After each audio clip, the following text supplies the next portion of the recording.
easier when you can just picture everything, isn't it?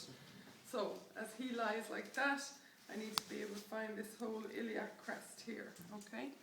So, just coming down the softness of the lateral abdomen, and it's that bony blade right round.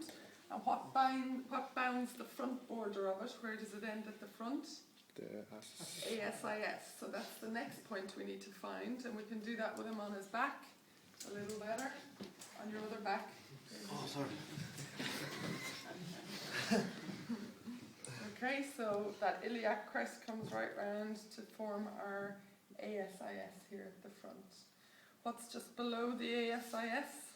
AIS. Yeah, how far down do I need to go? 5 centimeters. 3 fingers breadth, and maybe come 1 finger's breadth medial. And if we relax off the front of the hip by just getting him to rest his thigh against mine, I should be able to gently probe in through there. And I can check that I'm on it by getting him to work his quads, because his rec fem comes off there. So just extend your knee for me. Yeah, and I can feel that tendon tightening there. Okay. What's next? So iliac crest, PSIS over on your belly.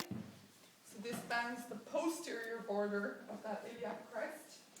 So I'm going for, at the back here, these 2 little bony points here. Okay. So find the iliac crests. I usually do both sides together. Sorry, I'm trying to stand where you can see. Palpate them round, and remember to sort of get the right width apart. You've got to imagine the whole sacrum in between them, otherwise you're going to end up too narrow or too wide. So get your head around the width of the sacrum, and that's how far apart the PSISs are. So that's why I'm saying in females it can be a little wider apart too. Okay, so that's his. And remember, we were saying that you can use the bottom of the dimples as well as a guideline if somebody has dimples in their back. Not everybody does. The PSISs are usually in the bottom of the dimple. Okay? Next on the list,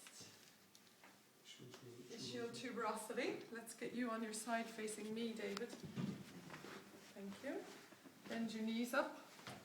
So this is the inferior-most point of the pelvis. So we're going to try and come up along the hamstrings until we feel ourselves on these 2 points here. Okay, that's your whole ischial tuberosity. Our seat bone up along the hamstring until we find that ischial tuberosity there. And we can check that we're on it by holding on there. Get him to flex his knee, because that works his hamstring. And if I can feel the hamstring tendon tensing just for on that bony point, I know I'm right. Okay. Next then, superior ramus. We didn't do inferior ramus, pubic tubercle and symphysis pubis. Okay, on your back for me.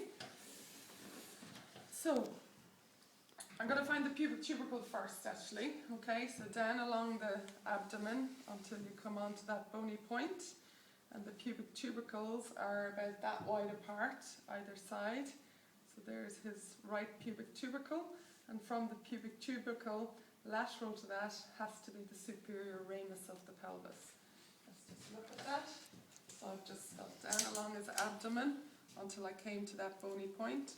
There's the pubic tubercle, and running lateral to that has to be the superior ramus. Okay? Between the 2 pubicles has to be the symphysis pubis joint. So down along, there's the 2 pubic tubercles, and there's the joint line in the middle. Ooh, Jesus, sorry. Now, okay, next on the list, sacral angle and processes. Flip over for me. So, the sacral angle, we can either just run down along it until we feel the bend in the sacrum like that, or we can count down. The sacral angle is kind of around S3, S4, you know, so we can kind of do both together. So let's palpate down along, and I can feel the turn in the sacrum there. It's like as if I'm on a ledge or like a hip roof.